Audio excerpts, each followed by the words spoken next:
ओम शांति।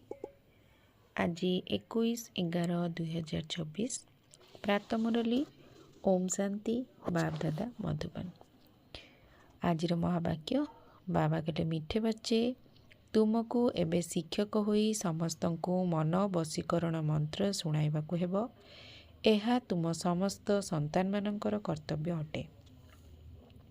प्रश्न बाबा केउ संतान मानकर किछि भी स्वीकार करती नाही। उत्तर जहाँक भितरे अहंकार थाए जे मु एते दौची मु एतिकी साहाଯ୍य करिपारिबी बाबा सेमानंकर किछि भी स्वीकार करती नाही। बाबा कहउचंती मो हातरे चाबी अछि, इच्छा कले तो मु काहाकू गरीब करिपारिबी किंबा साहुकार करिपारिबी। एही रहस्य मध्य ड्रामारे निर्धार्य अछि।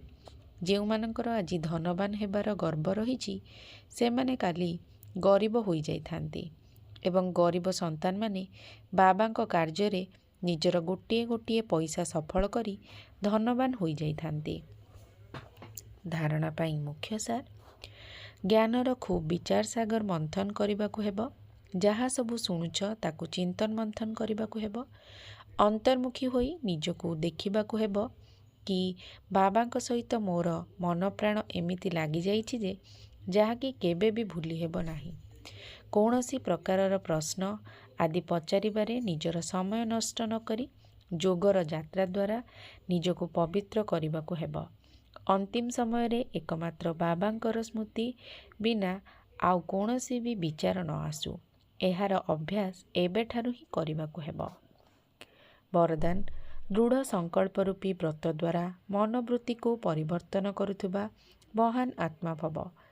महान हेबार मुख्य आधार हैला पवित्रता।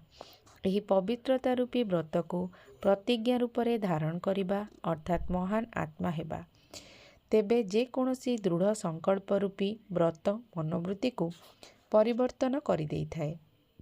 तेणु पवित्रतार व्रत को धारण करिबा अर्थात निजर मनोवृत्ति को श्रेष्ठ करिबा। व्रत रखिबा अर्थात स्थूल रीति रे निवृत्त रहिबा बा मन भितरे पक्का संकल्प नेबा। तेणु पवित्र हेबार व्रत नेबा अर्थात आमे आत्मा भाई भाई अटू एही भली भातृत्व भावर मनोवृत्ति निर्माण करिबा। एही मनोवृत्ति द्वारा ही ब्राह्मण आत्मा महान होई पारिछंती। आजिर स्लोगान जदि व्यर्थ ठारू दूरेई रहिबाकू चाहुछ तेबे मुखरे दृढ़ संकल्पर बोताम लगाई दियो। ओम शांति।